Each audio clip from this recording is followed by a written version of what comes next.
नमस्कार दोस्तों। कहानियों की श्रृंखला में आज सुनेंगे युवा कथाकार सिनी वाली शर्मा जी की कहानी वंशलोचन। तो आइए सुनते हैं कहानी। गांव की कच्ची सड़क पर धूल उड़ाती बोलेरो गाड़ी जिस गति से आकर बस बिट्टी के पास रुकी, उसी गति से सामने वाले चाय की दुकान पर चल रहा ताश का खेल रुक गया। ताश की पत्तियां हाथ में लिए किसी ने गर्दन घुमाकर, तो किसी ने माथा उठाकर, तो किसी ने आंखें गड़ाकर देखा कि ये चमचमाती गाड़ी इस गांव में किसके घर जाएगी। गाड़ी का दरवाजा खुलने से पहले ही वहां बैठे लोगों के मन में एक मानचित्र उभर आया। गांव में ऐसे कुछ ही घर हैं जहां ये गाड़ी जा सकती है, या ये भी हो सकता है कि आगे का रास्ता पूछने गाड़ी यहाँ रुक गई हो। लोग अनुमान की उलझी डोरी सुलझा ही रहे थे कि गाड़ी से मनमोहन बाबू रौबीले अंदाज में नीचे उतरे। बीच वाले दरवाजे से दनादन 3 और लोग निकल आए। कोई एकदम झकझक उजला कुर्ता धोती में, तो कोई पैंट शर्ट पहने थे। गाड़ी से नीचे उतर वे लोग आपस में बातें करने लगे, लेकिन सबसे अधिक मुस्कान मनमोहन बाबू के चेहरे पर खिल रही थी। वह आगे आगे बढ़ने लगे, बाकी लोग उनके पीछे पीछे चलने लगे, क्योंकि आगे का रास्ता गली नुमा था। ताश की पत्तियां हाथ में लिए एक ने कहा, अरे ये तो दिनशवा के मामू हैं। दूसरे ने झट से अंदाजा लगाया, तब तो जरूर शादी ब्याह का मामला है, तभी इतनी तड़क भड़क से आए हैं। तीसरे ने भी इन दोनों के साथ अपने अंदाजे का तीर छोड़ा, हाँ हाँ, दिनेशवा जो बैंक में बड़ा अफसर बन गया है, उसी का बरतुहार लेके आए होंगे। मनमोहन बाबू जैसे जैसे आगे बढ़ते जा रहे थे, दुकान पर उनकी चर्चा वैसे वैसे बढ़ती जा रही थी। हाँ भाई, मामू हो तो इनके जैसा, अपने भी बैंक में बड़ा बाबू हैं। शहर में अपने पास रखकर दिनेशवा को पढ़ाया लिखाया और आज अपने से भी बड़का आदमी बना दिया। किसी ने बातों का रुख मोड़ते हुए कहा, सुना है आजकल राम कृपाल दा के यहाँ खूब बरतुहार आ रहा है, पर उनका मन कहीं एक जगह बैठ नहीं रहा है। पता नहीं कैसी लड़की और कैसा परिवार खोज रहे हैं, किसी को हाँ ही नहीं कह रहे हैं। दूसरे ने कहा। ताश फेरते हुए तीसरे ने कहा, कभी लड़की का फोटो साड़ी में तो कभी सलवार कुर्ता में मांगते हैं, और तो और फोटो सादा और रंगीन दोनों। एक व्यंग करता हुआ बोला, हमको तो लगता है थाक भर फोटो जमा हो गया होगा।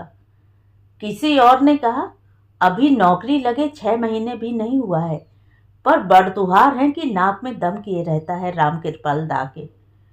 जो कहो, पर मुझे तो लगता है दिनेशवा के मामों के हिसाब से ही ब्याह होगा। आखिर आज तक उन्होंने इतना किया है, यही तो मौका होता है एहसान उतारने का। नहीं तो क्या राम कृपाल दा शहर में रखकर बेटे को पढ़ा पाते? वो भी यहीं उनकी तरह माथा पर बोझा ढोता रह जाता।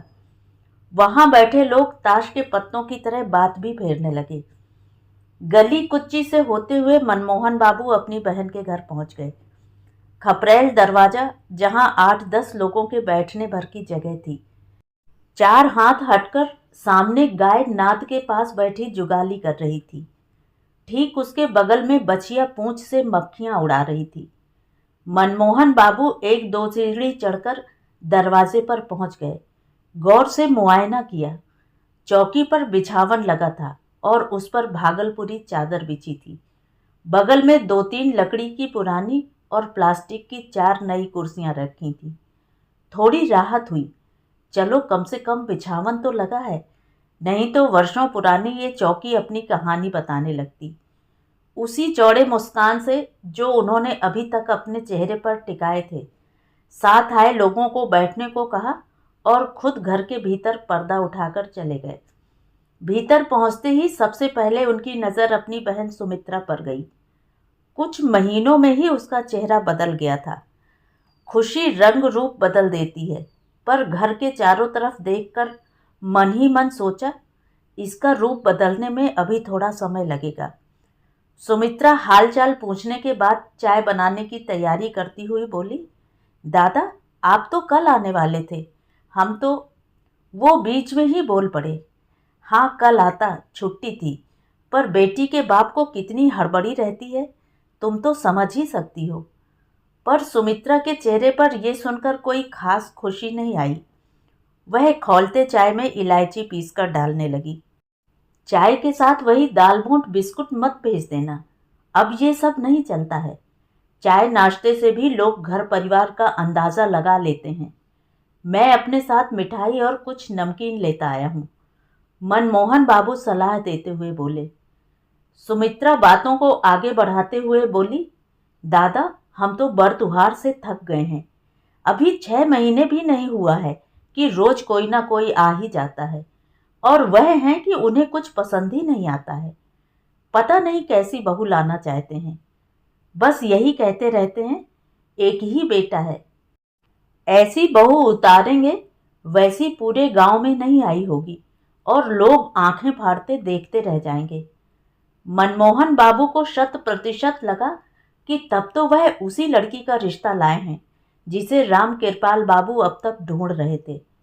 लिफाफे से फोटो निकाल कर देते हुए बोले, लो पहले तो तुम ये फोटो देख लो, पसंद कर लो, फिर सबको दिखाना। लड़की क्या है, बस समझो लक्ष्मी और सरस्वती दोनों का ही रूप है।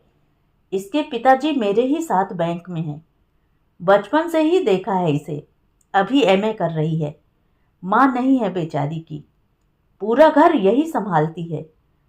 सुमित्रा फोटो बड़े ध्यान से देखने लगी। मनमोहन बाबू बहन के चेहरे का भाव पढ़ने की कोशिश करने लगे, पर चेहरा था कि संशय का भाव लिए ही रहा। अब वह दान दहेज की चर्चा करने लगे। खाली हाथ तो आएगी नहीं, बाजार का भाव सबको पता है। प्राइवेट से सरकारी और सिपाही से लेकर आईएएस तक का रेट गाय चराने वाला भी बता सकता है। घर द्वार विहीन 4थी श्रेणी की सरकारी नौकरी 10 लाख दहेज से शुरू होती है। हमारा दिनेश तो पीओ है, पीओ। अपनी आवाज में थोड़ा सा अभिमान लाते हुए बोले, हमने तो उन्हें साफ साफ कह दिया, लड़की अच्छी है इसलिए हम आपके साथ चल रहे हैं, पर पैसा कौड़ी के मामले में हम बीच में नहीं पड़ेंगे। जरा बातों पर जोर देते हुए बोले, 18-20 लाख तक तो दे ही देंगे। 18-20 लाख उनकी बातों का सबसे वजनदार बटखरा था, जिसे उन्होंने तय होने वाले रिश्ते की तराजू पर रख दिया और मन ही मन निश्चिंत होने लगे कि अब बात पक्की ही है। पर सुमित्रा भी इतने बरतुहारों को देखते देखते बात तौल तौल कर बोलना सीख गई थी। बोली, दादा मेरी हाँ या ना की क्या कीमत है घर के मालिक के सामने, वो जो कहें। वह क्या कहेंगे, मेरी बात आज तक उन्होंने काटी है। मनमोहन बाबू बड़े भरोसे के साथ बोल ही रहे थे कि उनके बहनोई राम कृपाल बाबू पधार गए। राम कृपाल बाबू भाई बहन के बातचीत के विषय को ताड़ गए थे, पर इतने दिन के घनिष्ठ पुराने रिश्ते में वह नई बात जो सुमित्रा के अलावा किसी को नहीं पता था, उस बात को कैसे कहें, वह यही सोच रहे थे।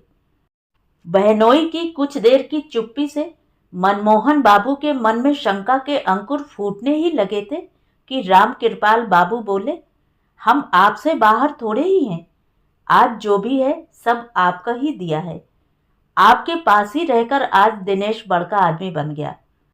मनमोहन बाबू को लगा कि बेकार में ही उनके मन में शंका होने लगी थी।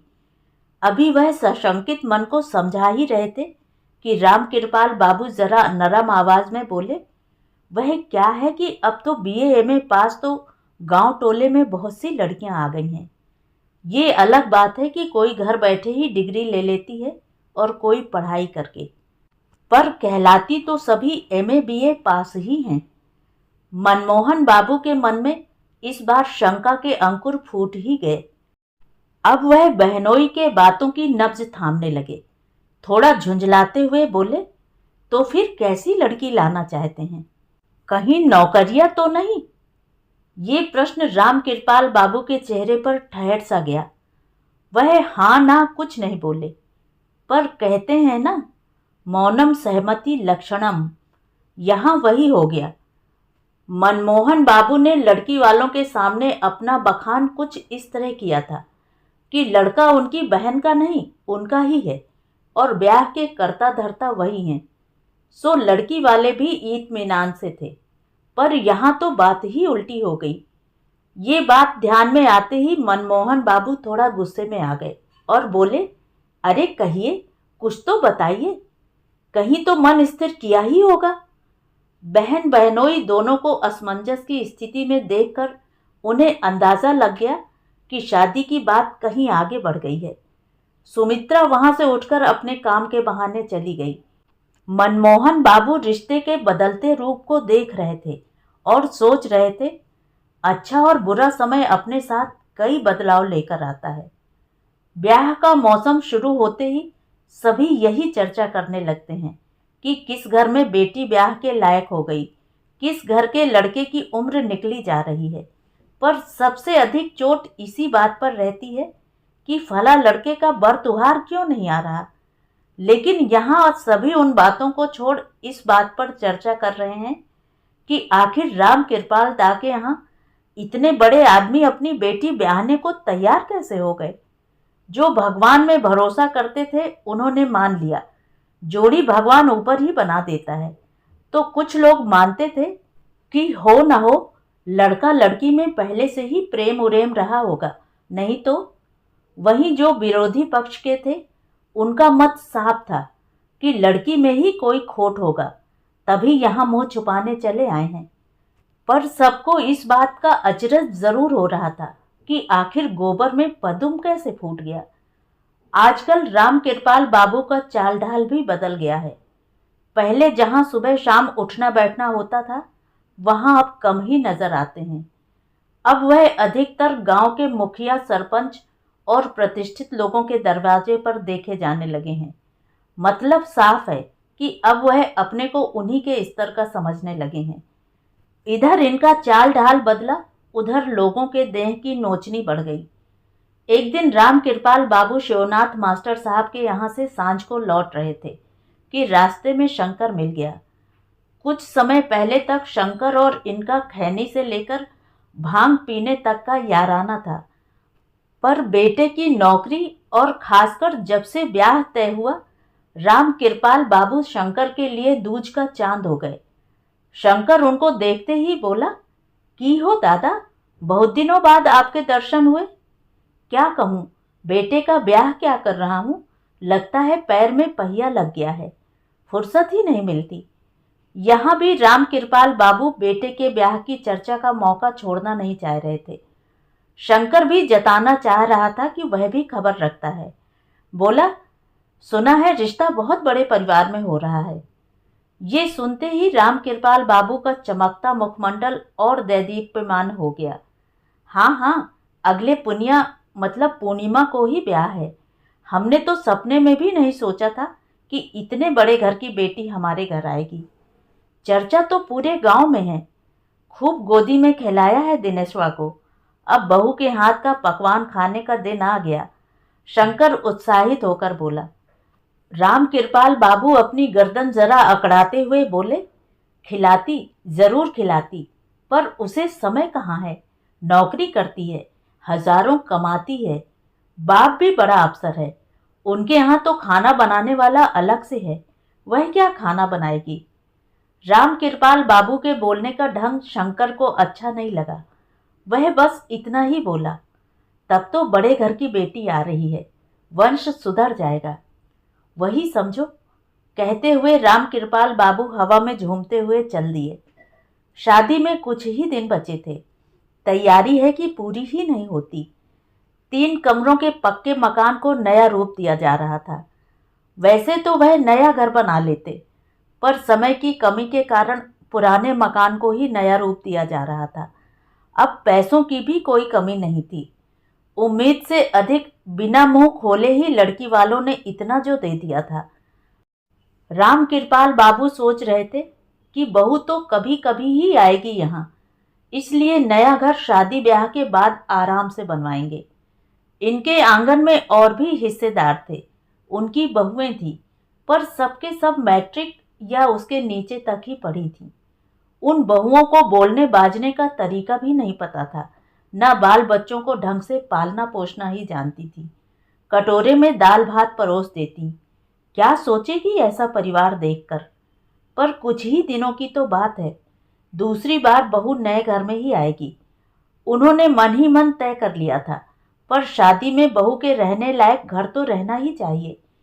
पिछवाड़े जाकर चापाकल में खुले में नहाएगी। क्या सोचेगी, बाप कैसे घर में दे गया है। एक नहाने वाला बाथरूम तो होना ही चाहिए, उसकी कोठरी से लगा हुआ। आजकल उजरका पत्थर लगा रहता है, एकदम चिकना चिकना रहता है, वही पत्थर लगवाएंगे। कोठरी में ठंडा हवा वाला मशीन भी लगवा देंगे। बिजली रहे ना रहे, जब तक बहू रहेगी तब तक तो जनरेटर रखना ही पड़ेगा। पलंग इधर तो सोफा सेट उधर रहेगा। वैसे तो अपने माँ बाप के घर से सब लेकर आएगी ही, पर तैयारी तो हमें भी करके रखनी ही चाहिए। उसी का पैसा है, उसी पर खर्च करना है। आज नहीं तो कल सब कुछ तो उसी का ही होगा। बिजली गांव में कभी कभार सांझ बाती दिखाने आ जाती थी, पर पूरे घर में राम कृपाल बाबू ने वायरिंग करवा दिया। पहले जहां तहां तार लटका रहता था और उसमें यहाँ वहां बल्ब झूलते रहते थे, पर अब हर जगह टीप टाप करने वाला स्विच लग गया। बिजली की गति से सारा काम हो रहा है। पर बेटे की माँ सुमित्रा, वह भी तो सास बनने वाली थी, को एक ही चिंता लगी रहती थी कि साड़ी कपड़े किसकी पसंद से खरीदवाए, किस शहर से खरीदवाए जो इतने बड़े घर की बेटी को पसंद आए। जेवर किस किस डिजाइन का ले। उन लोगों के जमाने में तो जान पहचान के सुनार से ही जेवर गहना बनवा लिया जाता था, पर सुना है अब कंपनी वाला जेवर भी आने लगा है। सोचती है वही खरीद लिया जाए। याद आया दिल्ली में उसकी बहन की बेटी रहती है, उसी से कल फोन पर बात हुई है। उसने कहा है कि मौसी दिल्ली ही चली आओ, नए फैशन की साड़ी और जेवर की खरीदारी मैं चांदनी चौक और सरोजनी नगर से करा दूंगी। सुमित्रा घर आंगन घूम घूम कर देख रही है और मन ही मन बेटा ब्याह का गीत गुनगुना रही है। ब्याह का कार्ड छपकर आ गया। राम कृपाल बाबू सबसे पहले भगवती स्थान जाकर दुर्गा माँ के चरणों में कार्ड चढ़ा आए।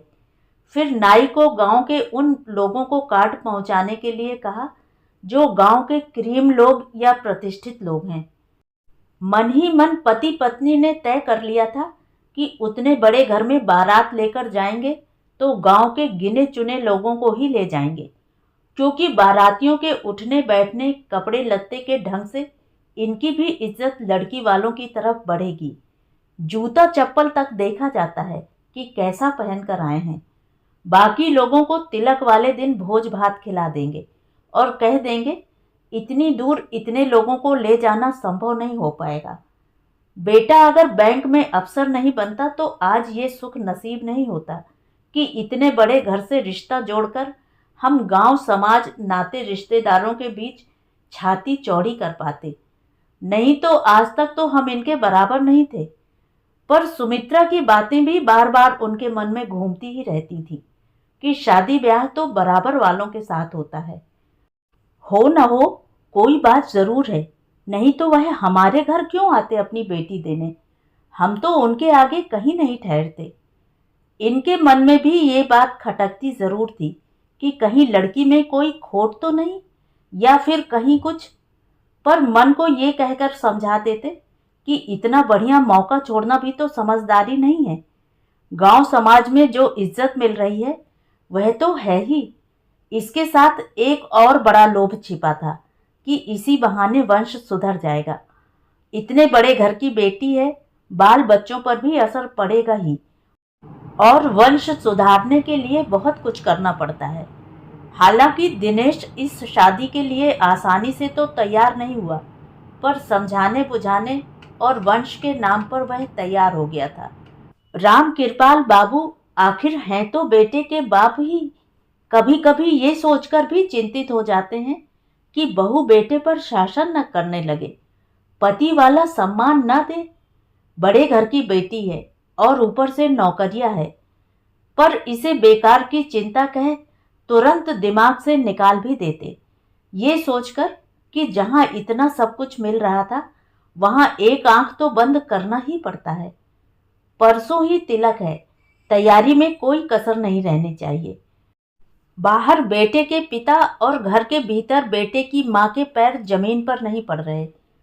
सुमित्रा आने वाले मेहमान का स्वागत कर रही है। कभी दिल्ली से लाए लाखों रुपयों के कपड़े और जेवर सबको दिखा रही है, तो कभी होने वाली बहू के गुणों का बखान कर रही है। हालांकि डर की एक बाती उसके भीतर भी जल रही है, पर मन की शंका कहकर वह बार बार रसोई की डिबिया की तरह फूंक मारकर बुझा देती है। पर बाती है कि रह रहकर जल ही जाती है। राम कृपाल बाबू भीतर आते हुए हंसकर बोले, तुम्हारा सपूत अभी तक बच्चा ही है, कल तो आ ही जाएगा, और आज है कि मिनट मिनट पर फोन कर रहा है। बाहर हो हल्ला में कुछ सुनाई नहीं दे रहा। मेहमानों के बीच जरा गर्व से माथे पर आंचल रखते हुए सुमित्रा बोली, ऊपर वाले की कृपा है कि ऐसा सीधा बेटा कलयुग में भी है, जो मिनट मिनट पर फोन करता रहता है, नहीं तो आजकल। राम कृपाल बाबू सुमित्रा को मोबाइल देकर बोले, तुम ही बात कर लो, क्या कह रहा है, मैं जरा बाहर देखता हूँ। सुमित्रा अब बात करती ही कि तभी मनमोहन बाबू सपरिवार आ पहुंचे। सुमित्रा सब कुछ छोड़ अपने भाई के स्वागत सत्कार में लग गई। इधर कन्या पक्ष में लड़की के पिता के चेहरे पर कोई खास खुशी नहीं थी। एक जिम्मेदारी थी जो वह पूरी कर देना चाहते थे। कहा जाता है बेटी अपने से ऊंचे घर में देनी चाहिए। ऊंचा नहीं तो कम से कम परिवार बराबर का तो होना ही चाहिए। पर जिस घर में बेटी दे रहे हैं वह इनके सामने कहीं नहीं टिकता। बस एक लड़के की नौकरी है और 2-4 बीघे खेत, और कहाँ ये इतने बड़े अफसर और पुश्तैनी जमीन जायदाद के मालिक। पर इन्हें भी कहीं मुंह छिपाना था। ब्याह वहां तय हो गया, यही बहुत है। नहीं तो ऐसी लड़की अभी भी हमारे समाज में कितना ही बेटी के नाम से अपना कपार ठोक लें, पर थे तो बेटी के बाप ही। खरीदारी तो इन्होंने कर ली थी, पर बेटी की पसंद से भी सामान देना चाहते थे। ससुराल में 2-4 दिन भी रहे तो उसे कोई कमी खाले नहीं। पत्नी को बेटी की पसंद जानने के लिए भेजा ताकि आज सामान की खरीदारी कर सकें। ये क्या, कुछ ही देर में पत्नी जैसे कुछ ही क्षणों में सब कुछ लुट गया हो, जैसा भाव चेहरे पर लिए घबराती हुई आई और वहीं सोफे पर पसर गई। हड़बड़ाते हुए कौशिक बाबू ने पूछा, ऐसा क्या हो गया जो तुम, बस यही होना बचा था क्या? वह शादी के लिए तैयार नहीं है क्या? लगा जैसे आकाश से लपलपाती हुई बिजली उनके ऊपर गिर पड़ी हो। उसने साफ साफ मना कर दिया। कहा, संजू के साथ मैं लिव इन में थी, उसने मुझे धोखा दिया, और आप भी तो वही कर रहे हैं, मुझे कुएं में धकेल रहे हैं। उस लड़के के साथ मैं पूरी जिंदगी नहीं बिता सकती। नौकरी के अलावा उसके पास क्या है? न व्यक्तित्व, न सामाजिक प्रतिष्ठा। बेटी ने जो कहा मां जस का तस बोल रही थी। कौशिक बाबू के पसीने छूटने लगे। अब 2-4 दिन शादी में बचा है और बेटी ये तमाशा करेगी, सोचा भी नहीं था। एक बार शादी हो जाए, दोनों साथ रहेंगे, सब ठीक हो जाएगा। लड़का जरा सीधा है, इसलिए आज के समय में भी बेटी का फोन नंबर लड़के को नहीं दिया कि कहीं फोन से दोनों के बीच बातचीत न होने लगे और बेटी को लड़के के घर परिवार के बारे में सब जानकारी न हो जाए। बेटी को तो यही बताया था कि लड़के के गांव में और शहर में भी पुश्तैनी जमीन जायदाद हैं, ऊपर से नौकरी तो है ही। नहीं तो जो लड़की लिव इन में रह चुकी हो उससे शादी के लिए कौन तैयार होगा? इतना बढ़ा चढ़ाकर बेटी को नहीं बताते तो वह भी शादी के लिए तैयार नहीं होती। पर उन दोनों के बीच बातचीत कैसे हो गई? पिता गुस्से में बोले। माथे पर हाथ रखे पत्नी बोली, आज के जमाने में ये पूछते हो? 100 तरीके हैं। अगले ही दिन तिलक है, आज ही दिनेश भी आने वाला है। घर रिश्तेदारों से भर गया है। राम कृपाल बाबू सिल्क का कुर्ता और धोती पहने परम सुख का अनुभव कर रहे हैं। सुमित्रा जो आज तक सूती साड़ी पहन दिन काटती रही, हजारों रुपयों की सिल्क की साड़ी पहनकर खुशी से लक हो रही है। राम कृपाल बाबू ठिठोली करते हुए सबके सामने सुमित्रा से बोले, लो 1 आध घंटे में अपना दिनेश आ जाएगा, मन भर कर लेना बात। कि ठीक उसी समय मोबाइल फोन के स्क्रीन पर एक नंबर चमकने लगा। समधी साहब। अभी इस समय इनका फोन? भौहें थोड़ी टेढ़ी हुई ही जा रही थी कि फिर सोचा कल ही सगे संबंधियों के साथ तिलक चढ़ाने आ रहे हैं, कोई बात पूछनी होगी या इत्मीनान करना चाह रहे होंगे कि तैयारी कैसी है। राम कृपाल बाबू मोबाइल फोन का बटन दबाते ही प्रणाम पाती के बाद समधी साहब को निश्चिंत कर देना चाहते थे कि आप जो अपने सगे संबंधियों को लेकर हमारे यहाँ आइएगा, स्वागत सत्कार में हमारी ओर से कोई कसर नहीं रहेगी, बस आप निश्चिंत होकर पधारें। इतना बोलने की तैयारी कर ही रहे थे कि उनके चेहरे पर खुशी की जगह पसीने की बूंद छलछलाने लगी। वह बस इतना ही कह पाए, जरा एक बार फिर से कहें, शायद सुनने में कोई गलती हो रही है। फिर तो खुशी से चमकती आंखों के आगे अंधेरा छा गया, गला सूखने लगा, दीवार पकड़कर वहीं बैठ गए। दौड़ती हुई सुमित्रा आई और बोली, अरे ये क्या हो गया, अभी तो ठीक ही थे। राम कृपाल दास बस इतना ही बोल पाए, भीतर कोठरी में ले चलो। कोठरी में जो उनकी बातें हुई, उसके बाद तो लाखों रुपए के खरीदे गए जेवरों की चमक अचानक फीकी पड़ गई। साड़ियों के झिलमिलाते सितारे टूटकर बिखरने लगे।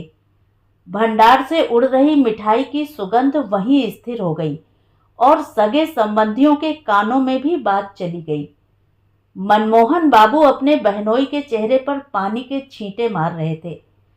राम कृपाल बाबू बेहोशी में केवल इतना ही बोल रहे थे, दिनेशवा माई अब। बदहवासी सुमित्रा कभी अपने पति का मुंह तो कभी अपने भाई का चेहरा देख रही थी। तो ये थी कहानी आपको कैसी लगी कमेंट करके ज़रूर बताएं। और अगर मेरे द्वारा सुनाई हुई कहानियाँ आपको अच्छी लगती हैं और आप मेरे चैनल पर पहली बार आए हैं तो चैनल को सब्सक्राइब ज़रूर करें, लाइक करें और अपने दोस्तों और परिचितों में शेयर भी करें। बेल आइकन दबाना बिल्कुल भी ना भूलें। धन्यवाद।